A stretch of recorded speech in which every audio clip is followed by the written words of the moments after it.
It's all about me. This is the Dan Patrick Show podcast. There is more where that came from. Click back for new episodes all week long. Napa know-how. Your broken AC may not be broken.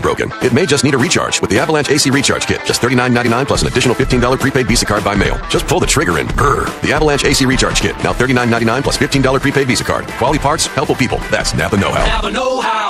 At participating Napa Auto Parts stores. Offer expires 6/30/18. Broadcasting from the Mercedes studio in New York City. How yachty is my yacht? This is Dan Patrick. Final hour on this Wednesday. Beautiful weather here in New York City on the eve of the NBA draft. And get ready for Wingspan night tomorrow night. Yeah. That's what you want to hear when you're watching the draft. His wingspan. Jay Billis is going to go crazy with the bigs and their wingspans. Everybody is 6'8", a wingspan of 7'9". I'm waiting for somebody to be the short arm guy. Like this guy doesn't have a good wingspan. He's got flippers. You know? He's like a lobster. I always thought Bill Laimbeer, for being 6'11", didn't have long arms. Could you check and see if they were measuring for wingspan, Paulie, back then? On it. Wingspan. Oh, I can't wait till tomorrow night. All right, NBA draft. We talked a little bit about it. I don't know if this has any impact on what happens with Kawhi Leonard. Does anybody get the pick that San Antonio would want, and would they trade that to San Antonio for Kawhi Leonard? Greg Popovich went out to San Diego to visit Kawhi Leonard, which was interesting. Can you patch it up? Last-ditch effort here. And here you are, Popovich, who's turning 70. He just lost his wife. He's probably done. And you would think. And maybe he's a lifer, but I think he said before that he wasn't going to be one of those lifers like Jerry Sloan, who was one of his idols. But here he is turning 70, and you got this drama. We finally found drama with the San Antonio Spurs. What could you say to Kawhi Leonard that hasn't been said already that could get Kawhi to reconsider? Or maybe it's the other way around. Maybe, does Popovich, does he want to keep Kawhi Leonard? Does he want to go through this? And does Kawhi, would he reconsider this? It's one thing to say I want to play for the Lakers or I want to play in Los Angeles. That doesn't mean it happens because the Spurs don't have to make that happen. And that might be one of those where Kawhi and Popovich, let's part amicably. Let's find a common ground here. I'll help you, you help me, type of thing. But it could be where San Antonio says, look, we're going to trade you, and we want to get a guy, a really high draft pick, somebody who can contribute right away. All right, 877-3DP show, email address, dp@danpatrick.com. Had a fun day so far. Dak Prescott stopped by. It was good to see him. Been a while since we saw him. He looked lean, and he threw some passes to McLovin. He didn't catch any. The arm looked good, though. I don't know if I'd be real excited over the receiving core with no Des Bryant, Tavon Austin. See, I thought Tavon Austin was going to be great. I thought he was going to be like, let me just put him out on an island and just throw him the ball 90 times and let him just go crazy. Didn't work out. Allen Hurns is a nice receiver. Cole Beasley is ready to take that next step. Witten had slowed down greatly. Des Bryant, I could see where, if I'm Dak Prescott, I may like Des Bryant, but I don't want him as my wide receiver because I just don't think the production was there. And we're seeing, nobody's signing Des Bryant. But I thought Des Bryant, the Cowboys were looking for a free agent wide receiver, and the best free agent wide receiver was probably Des Bryant, but you're not going to bring him back. But he's got to sound confident with his receiving core going into this season. And he did. Let me see. What else do we have here? Oh, Seton brought this up as I was getting ready to turn on my microphone, and that has to do with there's going to be a sequel to Creed. And so now the storyline... Appropriately titled Creed 2. Creed 2. Okay, what was Creed 1 about? Sylvester Stallone and Michael B. Jordan. And he's sort of his trainer and... Right. Okay, right? Right, yeah. And Adonis Johnson, who then Adonis Creed, becomes a boxer, right? Isn't that the idea? Okay. So now Creed 2, Adonis Creed is like an up-and-coming boxer. Okay. And he is training for his next fight with Rocky Balboa. Do you know who he is fighting? So Rocky is still his manager in Creed 2? Rocky is still his manager, trainer guy in Creed 2. And they're preparing for his next fight. Who do you think they would be fighting? Yes, Richard. Please tell me it's like Mr. T's son or Ivan Drago's son or something like that. My guess was Ivan Drago's son. Ivan Drago's son. It is fighting, yes. That's the greatest. Ivan Drago is training his kid, and Rocky is training Adonis. Oh, no. How does this one end? If he dies, he dies. I must break you. You will lose. What was his name? Dolph Lundgren? Dolph Lundgren. Yeah, he was the coolest. By the way, Dolph still looks pretty good. Yeah. He's still jacked. So Dolph Lundgren is going to train his son to fight Sylvester Stallone's... Victor Drago. Victor Drago against Creed. Yes, Paul. I don't want to spoil it, but I'll put $50 at Creed wins this one. No. No, you set up a third? No, yes. Yeah. I'm gonna go Drago. Wow. Yeah. Yes. I'm gonna be the voice of reason. You don't want to get in the ring with him. He's dangerous. Don't do it, Creed. Don't do it. Yeah, but Michael B. Jordan is in great shape. He's not, an old man like Rocky was. Can you imagine if they just threw everybody a curveball and the result was the same? Oh, jeez. I don't think I want to say it out loud. It didn't work out well for Apollo. It didn't work out well for Apollo. Spoiler. Everybody just walked out of the movie theater like, what the hell just happened? Yeah, I think the Drago family has got to win here. I would think. You got to set up for Creed 3. Creed 3? Yeah. What a damn town. No. Creed 3, he plays Mr. T's. He fights Mr. T's son. They just go through him. Man. Isn't it amazing how much... I'm waiting for Rocky the musical. Have they done, like, Broadway?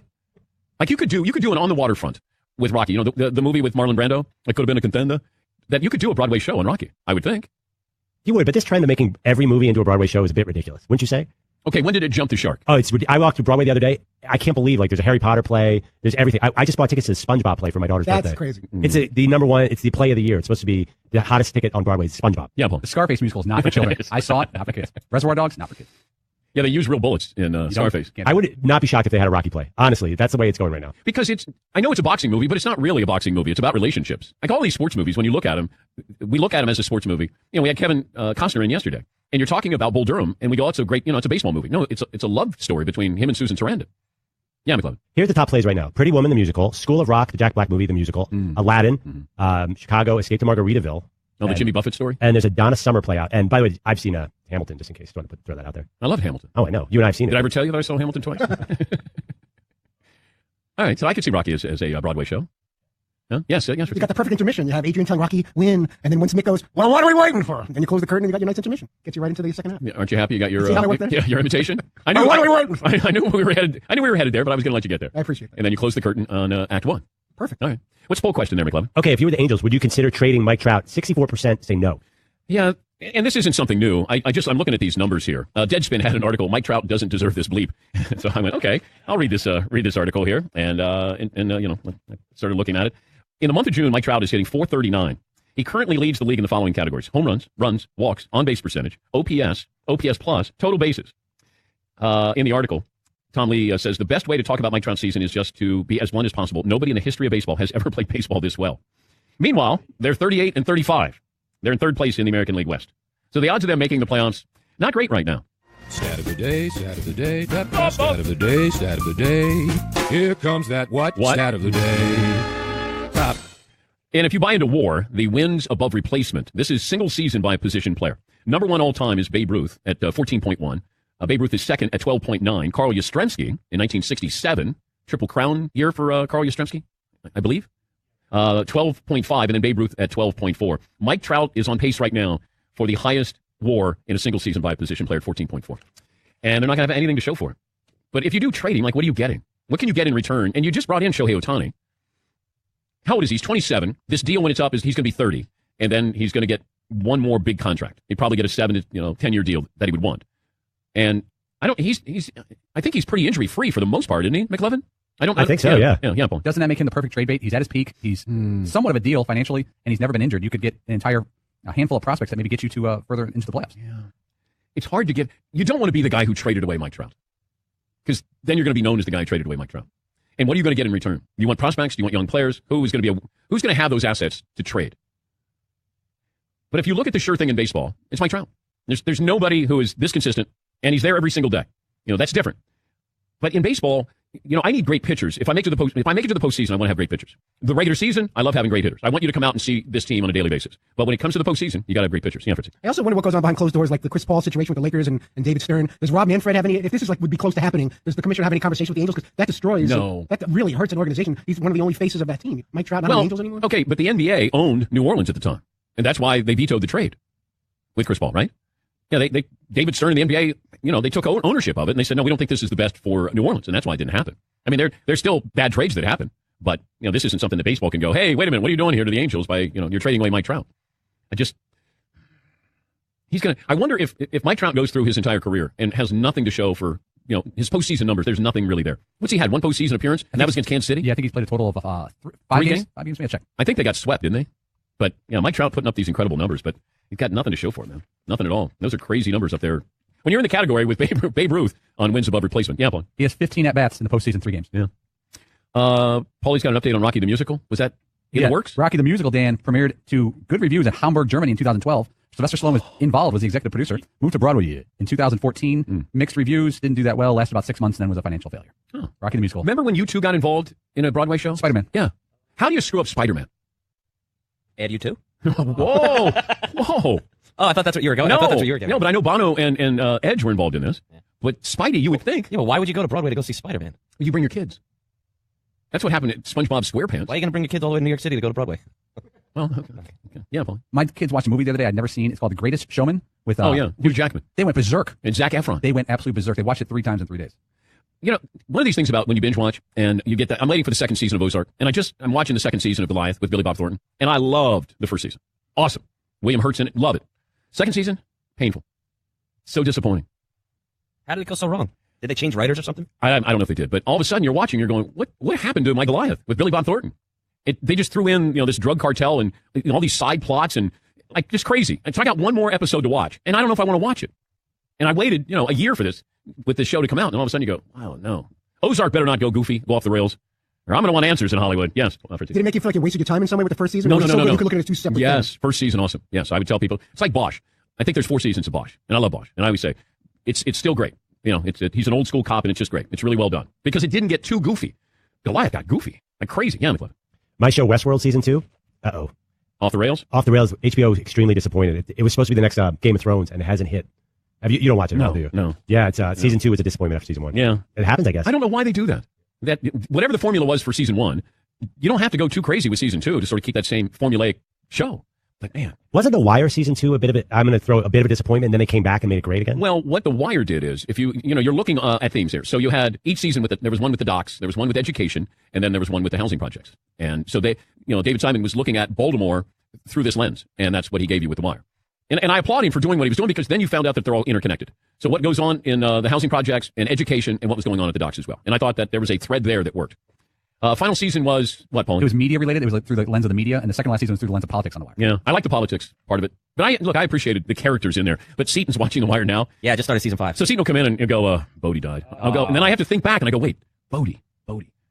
Oh, The Wire. Okay, all right, Yeah. okay. It's weird how you find yourself, you get like so invested in different characters. Bad guys. And ultimately, the kid is not really a good guy, Bodie. Yeah. But you find yourself, oh, no, not Bodie. Oh, man, buddy, I thought you were going to make it longer. Bodie died. Yeah. I really enjoyed the school system part of it. Yeah. That's pretty fascinating. Yeah, it was great. All right, we'll take a break here. We're going to look at the NBA draft a little closer when we come back. It's 18 after the hour, right here on the Dan Patrick Show. On your mark, get set, go. Double Dare is back on Nickelodeon. That's right, the first and the best game show for kids returns Monday, June 25th at 8. Monday at 8, Double Dare legend Mark Summers is teaming up with new host Laser Koshi to bring you more mind-boggling trivia, larger-than-life obstacles, big prizes, and more slime than ever before. Gear up for the messiest game show on TV. The all-new Double Dare premieres Monday, June 25th at 8. That's Monday at 8 on Nickelodeon. Support for the Dan Patrick Show comes from our friends at Rocket Mortgage by Quicken Loans. They understand that home plays a big role in your life and family, and that's why they created Rocket Mortgage. Rocket Mortgage gives you the confidence you need when it comes to buying a home or refinancing your existing home loan. It's simple, allowing you to fully understand all the details and be confident you're getting the right mortgage for you. Whether you're looking to buy your first home or your 10th, with Rocket Mortgage, you get a transparent online process that gives you the confidence to make an informed decision. It's convenient. Our trusted partners allow you to share your financial information with Rocket Mortgage at the touch of a button. And in addition to getting a real mortgage approval in minutes, you can even adjust the rate and length of your loan in real time to make sure you're getting the right solution for you. Rocket Mortgage by Quicken Loans. Apply simply, understand fully. Mortgage confidently. To get started, go to rocketmortgage.com/Dan, equal housing lender, licensed in all 50 states, NMLS, consumeraccess.org, number 3030. Napa Know How. Your broken AC may not be broken. It may just need a recharge with the Avalanche AC Recharge Kit. Just $39.99 plus an additional $15 prepaid Visa card by mail. Just pull the trigger and The Avalanche AC Recharge Kit. Now $39.99 plus $15 prepaid Visa card. Quality parts, helpful people. That's Napa Know How. Napa Know How. At participating Napa Auto Parts stores. Offer expires 6/30/18. Before we get to Bleacher Report's Jonathan Wasserman about his big board here with the NBA draft, Paulie has this is Wingspan draft? It's Wingspan week here on the Dan Patrick Show. We have a one-question Wingspan quiz. Wingspan quiz. Okay. Great music for the Wingspan quiz. This NBA All-Star, I think a couple times, his wingspan averaged 2 inches less than his height officially. The only person we could find with shorter arms than height. I can give you a hint if you don't have it. His wingspan Is he still playing? No. Bill Laimbeer? No. But very, very famous player, worldwide fame. Worldwide. McLevin, did you just guess it? The worldwide makes me think it's Yao Ming. Yao Ming is correct. Oh. He measured 7'6", and his wingspan was anywhere from 7'4" to 7'4.5". Wingspan less than his height. What about Mo Bamba is like 7'10", right? I think he can stand and probably touch the rim, can he? Like something crazy? Or on his tiptoes? All right, Jonathan Wasserman, NBA draft writer for Bleacher Report, kind enough to join us. We're getting ready for Wingspan night tomorrow night. Jonathan, is that going to be the go-to expression tomorrow night? Yeah, you can have a drink for every time you hear the word wingspan, and you're going to get drunk. You're going to hear it all the time, particularly with Mo Bamba. They should really cut it off after 3 wingspans, but that's pretty much the word you're going to hear a ton, particularly with guys like Bamba and Jaren Jackson, who's got the 7'5" wingspan, and I'll stop there. All right, trade rumors. Let's start there. Trade rumors, wow. Everyone's trying to move down. I think that's going to be a problem because everybody wants to move down. I think guys think they can get the same guy at number 7 as they can at number 3. The Hawks at number 3 are going to be the first team looking to move down. I know the Mavericks are taking calls. The Knicks are going to want to try and move up, but they don't have anything to move up. There's going to be a lot of phone calls and conversation. Really tough to say what's actually going to go down, but the phones are going to be very busy. What about Cleveland, and what is Cleveland's game plan, not knowing what LeBron's future is going to be? Yeah, I think they're going to stick at number 8, and they're going to take the best player available. They need some young talent, and I don't know how confident they are that LeBron is coming back. And if he's not coming back, then they definitely need to stick and draft a young player that they can develop. And from what I hear, LeBron James his opinion has nothing to do with what they're going to do at number 8. I think they just they got to go with their gut, find the best player available, whether he can help now or whether he helps 2 or 3 years down the road. Most polarizing player is who? Trae Young, no doubt about it. I just got a text from an executive who now believes he's dropping out of the top 10 And this was a guy who led the country in scoring and assists. No one's ever done that before. Some people think he is a Steph Curry light. Some people think he is a backup point guard like Tyus Jones. There's just, there's no consensus on who Trae Young is and what he's going to be. But Jonathan, how is he dropping now? What has happened? Well, I think a lot of guys are also rising, and naturally as guys rise, somebody has to drop. And I think there are teams who they see him in person, they realize, man, he is small. He's not a great athlete. He had an unbelievable green light in college that he's not going to have at the NBA level. And if you don't think he's going to be a star caliber starting point guard in the NBA, then you don't take him top 10. You don't want to take the chances of grabbing a point guard and he ends up being your backup at the top 10 pick. And this is just a very strong field in general. And a lot of guys are interviewing very well, really high character, smart guys who I think are helping themselves during this pre-draft process. And in the meantime, somebody's got to fall, and a bunch of teams do have point guards. And I think, unfortunately, that means Trae Young slips maybe to the Clippers at 12 or 13. I also look at this, and I think we overthink these drafts because we'll take potential over production any day. I can look at Marvin Bagley and say he did everything you wanted at Duke, where 21 a game, ACC Player of the Year. But Michael Porter Jr., who played 50 minutes in his college career, it feels like is more intriguing than Marvin Bagley or DeAndre Ayton, right? Yeah, I mean, people want scores, and Porter is a scorer. Having said that, I also just got a message saying that Porter is on the decline. He's falling, and mainly because of his medical reports. And like you said, played 53 minutes this season, and nobody wants a guy with back trouble this early in his career. So Porter is obviously interesting because he's a 6'11" face-up scorer. Kind of reminds guys of Brandon Ingram and Kevin Durant, which those are mismatches. We can feed the ball to in the half court and feature, but you also don't want to take a chance with the injury risk, and also the fact that there are so many other solid options. Least riskiest player is Luka Doncic, who is ironically didn't even play in this country. And Doncic is, listen, we've seen him, I know he's overseas, but he's the most proven player in this draft. We've already seen him at Eurobasket last year. He beat up on Porzingis in Latvia. He beat up on Spain and the Gasol and Hernan Gomez brothers and Ricky Rubio. He was just the youngest player to ever win EuroLeague MVP. I mean, usually 18, 19-year-olds are praised if they get minutes in EuroLeague, and he was the best player playing against former first-round picks and seasoned pros in Europe. There's no question. He's 6'8", he's 220, an excellent passer, excellent shooter, one of the top scorers in EuroLeague. There's just nothing to really question about him, and really, really competitive kid. Talking to Jonathan Wasserman, Bleacher Report, their lead NBA draft writer. Who's the sneaky guy? Who's the guy who, when we look back, he might be Donovan Mitchell or Draymond Green, that kind of player? There's, in different tiers of the draft. We'll start at the top with Wendell Carter Jr., who played for Duke, and he was overshadowed by Bagley, who had a lot more touches and was a 2010 guy. Carter didn't see the ball as much, but his game may be better suited for the NBA. Really strong around the basket, a much better shooter than you had the freedom to show at Duke. So I think he's got the chance to be a top 5 player in this draft. And I think if you move down the board, Dante DiVincenzo from Villanova, who's the kid who dropped 31 in the national title game. You never really heard the word NBA tied to his name until that night. And he shows up at the combine, was one of the best players on the floor during 5-on-5s. Really humble kid, one of the top athletes in the draft. Does a little bit of everything, passes, defends, shoots it well. I think DiVincenzo, particularly if he lands in an area where he can play to his strengths, he's going to be a very, very good, I wouldn't say Draymond Green type of player, but that type of do-it-all, jack-of-all-trades guy who's going to impact games without needing his number called. What about Grayson Allen? Yeah, Allen, another polarizing guy, and I think Allen has actually helped himself in interviews. Obviously, he had, the tripping incidents, and people question his maturity and his character. But, I truly believe, and I think others do too, it was, he had some mental lapses, and I think he's gotten past them. And he does have NBA caliber skills. He's made over 80 threes in 3 consecutive seasons. Teams all need shot makers. Put him around the arc, let him run off screens, let him spot up. He's got a chance, again, to make an impact if he does land, on a good team where all he has to do is catch and shoot. I think he's got a chance to go possibly somewhere in the late 20s. I got him right now going to the Boston Celtics. Player most likely to be the biggest bust out of this group is? Okay, this is going to be a tough answer, but the number 1 pick in the draft, DeAndre Ayton. And I don't mean bust by he's going to be out of the league like Anthony Bennett in a couple of years, but when you're the number 1 pick in the draft, I think your expectation is to be an all-star every year and to change the culture and direction of your franchise. Ayton's going to go number 1, and I think he's going to wind up being a stats over wins type of guy, where the team continues to stink, yet he puts up big numbers, and the production doesn't really match the value. So I think looking back after a few years, the Suns may regret taking Ayton number 1. But we also look at the new NBA, Jonathan, and it feels like why are, you're taking a big man number 1, and in today's NBA, does that make sense, taking a big man number 1? Only if you think that guy is going to be one of the best players in the league in a couple of years. And one of the reasons why on my big board, Ayton is not number 1, he's actually number 3, is because if you're going to take a big guy, number 1, he better be good at defense. And Ayton's biggest weakness is his defense. If he's a guy who can't protect the rim at center, then that's a problem for me. And I guess the Phoenix Suns just love his offensive upside. He kind of reminds me of DeMarcus Cousins, who's going to give you those big numbers, 20 and 10 every night. But Cousins, his teams have been better almost when he's been off the floor. And so I guess they see a very safe play with Ayton. He's 7'1", 250, 7'5" wingspan, powerful, athletic, skilled. But with the way the NBA is going with 5 guys around the perimeter, he doesn't quite fit the mold of a franchise number 1 pick. Jonathan, thank you. Great stuff. Have fun tomorrow night. We appreciate your time. Yep, thanks for having me, guys. That's Jonathan Wasserman, Bleacher Report, their lead NBA draft writer. So I've been reading articles where Michael Porter is rising, Trae Young is rising, and now we talk to Jonathan Wasserman, who says Michael Porter is falling and Trae Young is falling. Yes, McLovin. Not surprised. Well, I don't want to take a guy. If you have a back injury, I don't want you. I just don't, because it feels like the back injuries never leave you. It's just they're there, but you have to manage the pain there. I don't want that. It's with Trae Young, it's the size. Exactly like you said. Even we could tell he's small, and smaller than Steph Curry, I believe. Although I've never been face to face with Curry. Curry is a little bit taller, just a little bit thicker. That's all we saw. Okay, this is the problem for Trae Young is the comparison to Steph Curry, because it's not fair. You have to find a different comparison if you want to do that, because something that's more manageable. Because if Trae Young is a guy who has to come off the bench, he's a spot up guy. then people are going to look at him as a bust. But if he gets with the right team where, somebody helps him, gets those shot on the perimeter, but he does handle, and another thing that he does is he does find the open man. He has an ability.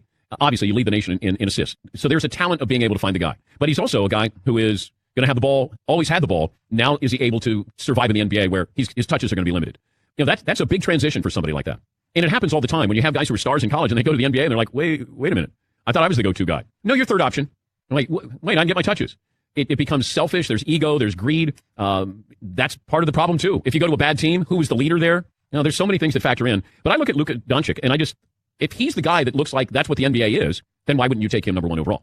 That was my thought. I mean, DeAndre Ayton, and people say, well, he went to Arizona. I don't care. Like, Phoenix should not care where he went to school, where you're going to go, boy, we're going to bring in all those Arizona fans to watch, the Phoenix Suns. If you have a good team, people come and watch it. It doesn't matter who's playing for you. But Luka Doncic, it feels like, is more of the NBA, that kind of talent, than Marvin Bagley or DeAndre Ayton. All right. When we come back, your phone calls next. We'll close up shop, what we learn, what's in store tomorrow, all that good stuff. So those guys on hold, we'll get to those phone calls coming up next year. Dan Patrick Show. Hey, listeners, just wanted to take a minute to thank all our great sponsors and all of you great listeners for supporting this podcast. We certainly couldn't do it without either of you. And I wanted to remind you that you can support our sponsors by going to our show page at podcast1.com, clicking on the support this podcast button, and there you will see all our wonderful sponsors that help make this show possible. Thank you for downloading, subscribing, and of course supporting. And now back to the show. Here at Podcast One, we love hearing from you. We read every tweet and comment you send our way. So don't miss your chance to take our summer listener survey. Just go to podcast1.com and click on the survey banner, or go to podcast1.com/mysurvey. It only takes a few minutes, and it gives you the opportunity to make a direct impact on your favorite shows. Tell us how you really feel so we can get to know you better. We value your thoughts and participation. So check out the survey at podcast1.com/mysurvey, or click on the survey banner on podcast1.com. Stay tuned for 60 seconds of AP News headlines right after this podcast. Napa know-how. Your broken AC may not be broken. It may just need a recharge with the Avalanche AC Recharge Kit. Just $39.99 plus an additional $15 prepaid Visa card by mail. Just pull the trigger and The Avalanche AC Recharge Kit. Now $39.99 plus $15 prepaid Visa card. Quality parts, helpful people. That's Napa know-how. Napa know-how. At participating Napa Auto Parts stores. Offer expires 6/30/18. A couple of phone calls here before we close up shop here in New York City.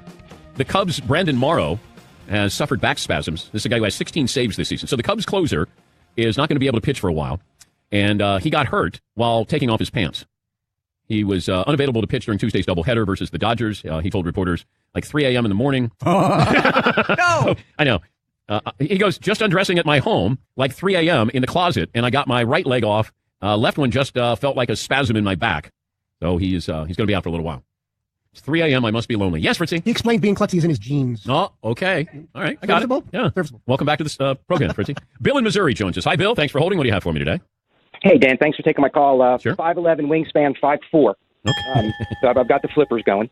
Okay. Hey, this is purely speculation, but on the Kawhi thing, he seems like a humble, really well-grounded guy, and I think he might just be disturbed by Pop's outspoken, liberal views on things, and just wants to get out of the environment. I don't see that for a guy that has $200 million coming his way. I don't think he's going to care what Pop's politics are, and why would you think that? I haven't heard anybody say, the reason why I went out is because of Pop's politics. Nobody in Golden State is saying that about Steve Kerr. So, no, I don't see that. Let me see. JJ in California. Hi, JJ. What do you have for me? Morning, guys. Dan, I just wanted to reiterate your point at your confusion between Goliath Season 1 and Season 2. I worked on both seasons, and going into Season 2 and seeing how everything was going, I think everybody could predict that it was just going to be a completely different show. And for somebody who was a fan of the show, kind of like yourself, we knew that they were going to be in for something really, really different. And, you pretty much concluded that. And to Seaton's question, yes, they did have different writers on the show second season. Yeah, I didn't understand it, JJ, that you had this formula with Billy Bob Thornton. He was brilliant in Season 1. And then all of a sudden we start bringing in a drug cartel and a guy who saws off limbs. And it just was like, I got one more episode and I don't want to watch it. And I never thought that I would say that because first season of Goliath with Billy Bob was unbelievable. Josh in Los Angeles. Hey, Josh, what do you have for me today? ADP, thanks for taking my call. 5'9" with a freaky long 34-35 dress shirt inseam. I'm a spider monkey. Okay. I just wanted to comment on the poll question. If you can't build a winning team around the best player in baseball, that's a GM problem, not a Mike Trout issue. And to try to then you just can't trade a guy like that away. You've got to figure out how to get players in there around him and structure it so that they can win. I don't know why anyone would even consider trading him. And last point I wanted to make, Paulie's got all these great little sidebars, but the Sharts thing for sure is the best. It's hilarious. So Paulie, keep coming up with all these little nuggets. I love it. Thank you, Josh. Yeah, we love Steve Sharts. He's one of our favorite baseball players of all time. And then is it his nephew who got drafted, Paulie? Yeah, the fireballer Owen Sharts. Owen Sharts. And so Owen did respond. He had heard that we were talking about him. So Owen Sharts. Little Shartsy. Shartsinator. It's like Sharknado. There's Shartsnado. Yes, Fritz. Now, Owen had confirmed he was a sharter, not a reliever. Is that basically what he was trying to make sure we were aware of? Todd, you're kind of repurposing my line there. Right? I thought I had something there. Yeah, okay. Yeah. You thought you had something there? I wanted to bring it home one more time. Yes. Is that what he was all trying to make sure we were aware of? Yeah. Paulie, what would you say Fritzy did? He sharked the bed. Yeah. All right, he's doing a good show, though. He was? Well, less is more sometimes. Oh, no, I'm saying he had like 3 good lines. Okay. All right. That's a compliment. What, Todd? I got nothing to say. Oh, there we go. Okay. I didn't realize I was that quiet. That works. You were very quiet, but you were busy. I think you were. Doing... What were you doing during the show? I was hoping the guests were just going to fall from the sky by themselves, but I got to stick up for myself. No one else. I got to say something. You poke me enough, I got to say something back. I can't just take it all the time. Yeah, there is other things going on back here besides just listening. The Todd Fritz story. Underdog. I was just sitting blankly for 3 hours staring out the window. That's what I've been doing. He basically does nothing during the show. But don't bring it up. He's overly sensitive. You tried too hard today. You were too quiet today. I'm waiting for guests to fall out of the sky, Todd once said. He spent 18 hours in his hotel room yesterday. It's kind of Why? And still couldn't get any guests. And all that time. He kept going outside looking for guests to fall out of the sky. Oh, Paulie had a celebrity sighting yesterday. He teased us last night at dinner, but then you're 95% sure. I'm 98% sure. 98%. This actress has been spoken about before, I would say a good number of times on this show. Some people like her. Some people are cool on her. Cool on her. And here's the big hint. This will make it real easy. No, I don't want to. That's it.